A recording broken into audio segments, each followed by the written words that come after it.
Welcome, my fellow Star Wars fans, to my Star Wars The Bad Batch Strength and Power tier list.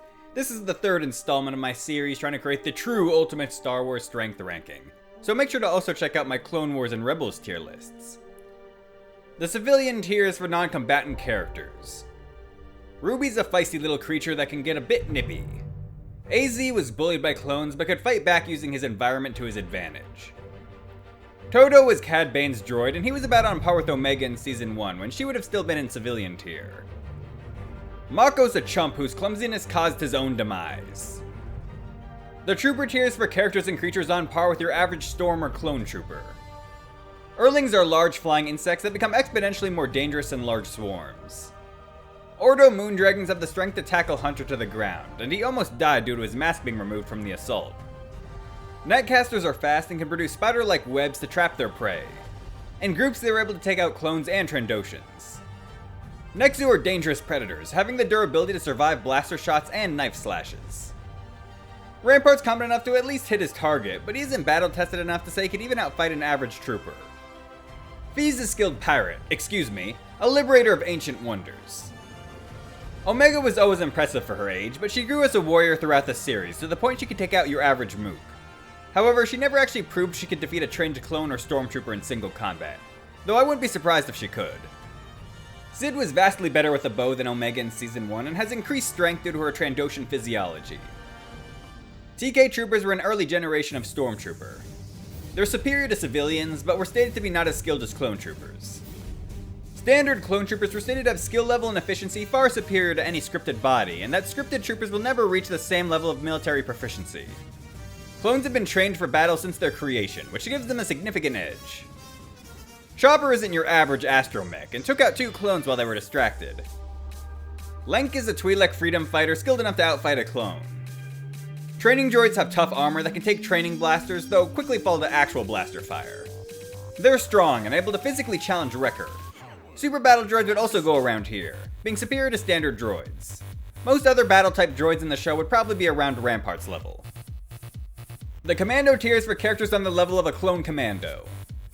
Commando droids would be in this tier as well, being able to kill clones and drive Crosshair and Cody back, but they didn't fit on the list. Batcher was supposedly weak for a Lurka Hound, but she still managed to consistently knock troopers down. She even took out a clone Commando, though he was taken by surprise. Aggro crabs have a tough exterior that make them resistant to blaster fire and claws that can tear apart ships.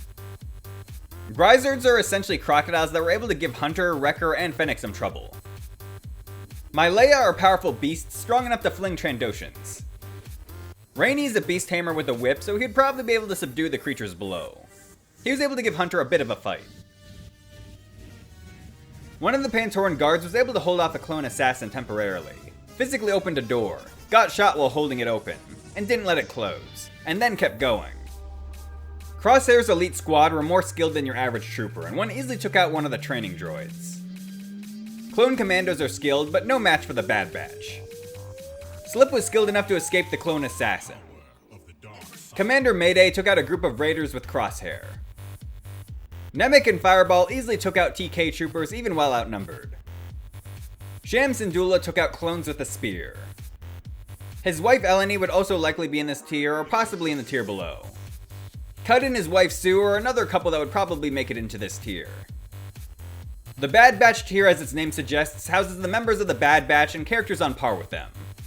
An honorable mention goes to Droidekas. They can take some blaster shots even with their shields down, and one had Crosshair and Cody hiding behind cover. Rainey's Breezak used its large size and speed to knock around the members of the Bad Batch. With Rainey, the creature was bullying Moochie, but on its own, Moochie beat the Breezak back, which is why the baby Rancor is a spot above. Despite being a baby, she has incredible strength, easily overpowering Zygarians. Moochie was pretty much dead even with Wrecker in physical combat, but Wrecker has a bunch of gear and a slight intelligence edge, so I definitely think overall Wrecker is superior. Bobo of Venomore was able to give Gunji a bit of a fight. With his flamethrower, the 2 beasts below would be fried. Tech is the most intelligent of the Bad Batch, but when it comes to direct combat, he's the weakest. He's still vastly superior to most Regs, and one of the most effective clones there is. Gregor was a clone commando who helped the Bad Batch take down a bunch of TK troopers. Commander Scorch was another commando and he took down both Gregor and Tech, though he caught Gregor by surprise. It took 5 stuns to take him down, which I'm pretty sure is a record for a human-sized target, and definitely a record for clones. The clone assassins trained by Hemlock were some of the most elite and relentless clones and just soldiers in general to exist. There were a total of 7 that we saw, the first one being designated Clone X, and the rest being designated CX1 through 6. They would all probably go right around here. CX2 assassinated CX1 when he was captured, and then eliminated Nemec and Fireball. He got the better of Crosshair in close combat, though he did recover before Crosshair did after they fell off the waterfall, so he had the advantage there. CX3 through 6 were the other assassins that showed up during the finale, and they were clearly vastly superior to regular clones. 2 of them together were able to get the better of Echo. They've been shown to take up to 3 stun shots to take down. However, CX2 went down to just 1 after a fight with Crosshair. Commander Cody took down commando droids along with Crosshair. Rex didn't fight much, but he was the one who captured the initial clone assassin. Echo got the better of one of the clone assassins after the assassin surprise attacked him, and helped take down 2 more with Wrecker. Wrecker is the physically strongest of the Bad Batch, with strength possibly even greater than a Wookiee's. When his inhibitor chip made him go haywire, he got the better of Tech, Echo, Rex, and even Hunter, though they were holding back since they didn't want to kill him. Omega said he's the strongest soldier she knows, and in certain scenarios, I do think he would be the strongest in this tier. Crosshair is the best shot of the Bad Batch, and possibly the best shot in all of Star Wars. He can hit a precise target from 10 clicks away, hit objects moving in midair, and most impressively, use reflectors to ricochet his blasts to take multiple targets out at once. He got the better of Wrecker, but now it's reversed as Wrecker was possibly holding back since he didn't want to kill Crosshair. In overall combat, I believe Hunter to be the most well-rounded of the Bad Batch. He's not as strong as Wrecker, but he demonstrated superior close quarters combat by performing better against Fennec Shand. He's no weakling either, being able to punch out a Trandoshan. Hunter got the better of Crosshair in hand-to-hand combat, and even defeated him in a quick draw. The Padawan tier is for characters as strong as the Jedi Padawan.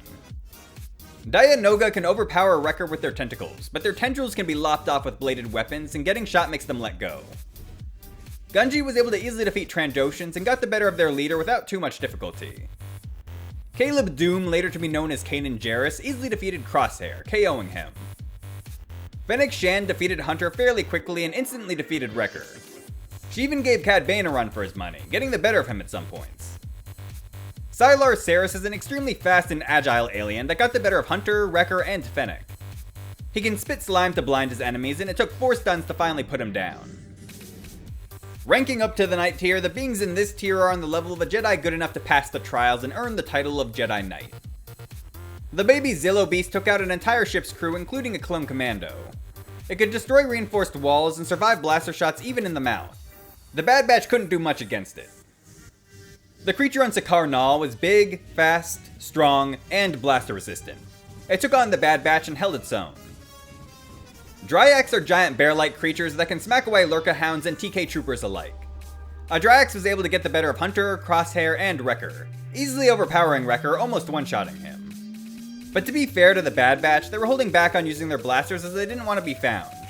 Though I'm not sure how much difference that would have made since these beasts are basically blaster-proof. Jedi Master Depa Billaba was able to fight off multiple clones surrounding her, but she ended up succumbing to Order 66.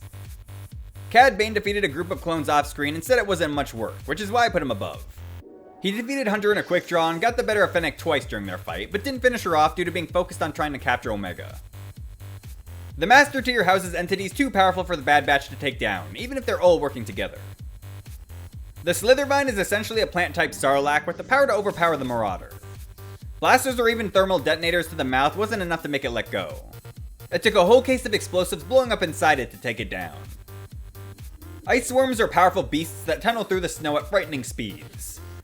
The Bad Batch's only hope against it was turning a sensor beacon on to make it back off.